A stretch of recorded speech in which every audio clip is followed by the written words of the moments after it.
السلام عليكم ورحمة الله وبركاته. ازيكم حبايبي؟ عاملين ايه؟ يا رب تكونوا دايما بخير. وحشتوني وحشتوني وحشتوني من اخر فيديو.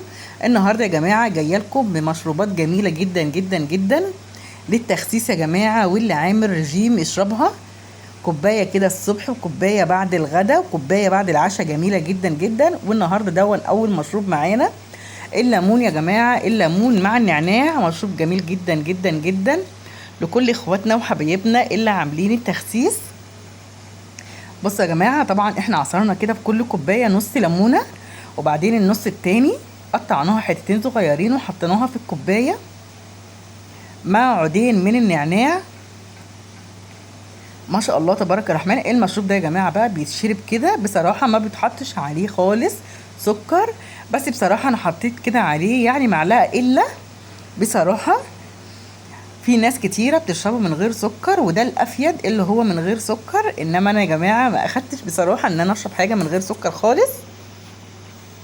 وطبعا المية تكون مغلية. هنحط على كل كوباية هي معلقة واحدة من السكر. انتوا بقى عايزين تحطوا معلقة، عايزين تحطوا نص، عايزين تشربوه من غير سكر خالص، ده طبعا افيد لنا. زي ما انتم شايفين عصير الليمون، وبعد كده حطينا عليها الليمونه الشرايح وعودين النعناع، وهنحط عليها الميه المغليه. ما شاء الله تبارك الرحمن. عايزه اقول لكم يا جماعه مشروب جميل جدا جدا والله العظيم. بصراحه اول مره ان انا اشرب المشروب دون، بس باذن الله مش هبطله. وهنقلب بقى كوبايه كده كويس جدا جدا، وهنتكل على الله وهنشرب احلى كوبايه ليمون بالنعناع.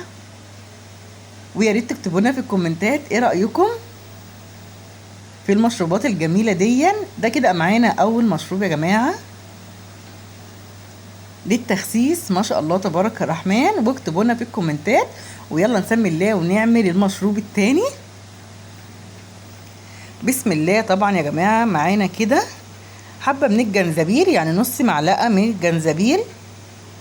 طبعا انتوا عارفين ان الجنزبيل يا جماعه بيبقى حراق، بيبقى حامي كده، مش هنستحمله. فيا دوبك هو نص معلقه بس كده كفايه. هتحط ايه تاني يا شوشو؟ اهم بقى مكون يا جماعه، حطينا الجنزبيل في قلب الكوبايه. هنحط طبعا المكون التاني وهو القرنفل. قرنفل مع الجنزبيل يا شوشو، ايوه احلى قرنفل يا جماعه مع الجنزبيل. بصوا هنا كده واحدتين اهو، وهنا واحدتين، مش هنكتر.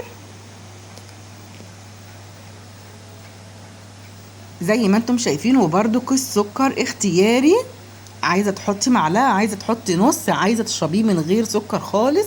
بس بصراحه انا بحط بردك معلقه. بصوا يا جماعه اهي معلقه صغيره كده عشان نعرف طبعا نشربه. وده بردك المشروب دون جميل جدا جدا جدا للتخسيس. وادي الميه المغليه عليه. هنسيبه بقى كده شويه وهنتكل على الله وهنشربه. وبقى معانا احلى مشروب للتخسيس واحلى مشروب طبعا نشربه كده. المشروب ده يا جماعه يتشرب بالليل بعد العشاء. مشروب جميل جدا جدا جدا، وبألف هنا وشفا. ويا رب اكون النهارده قدمت لكم حاجه مفيده وحاجه تستفادوا بيها. ومستنيه تعليقاتكم الجميله، اكتبوا لي في تعليقاتكم ايه رايكم في المشاريب بتاعت النهارده. مشروبات جميله جدا جدا جدا. عملنا طبعا الليمون مع النعناع، والجنزبيل مع القرنفل، واحلى مشروب مع اختكم شوشو. تسلموا لي احلى عيله، ربنا يحفظكم ويبارك. مستنياكم في تعليقاتكم الجميله وتحفيزكم ليا. وبشكر كل اخواتي وكل حبايبي. سلام عليكم حبايبي.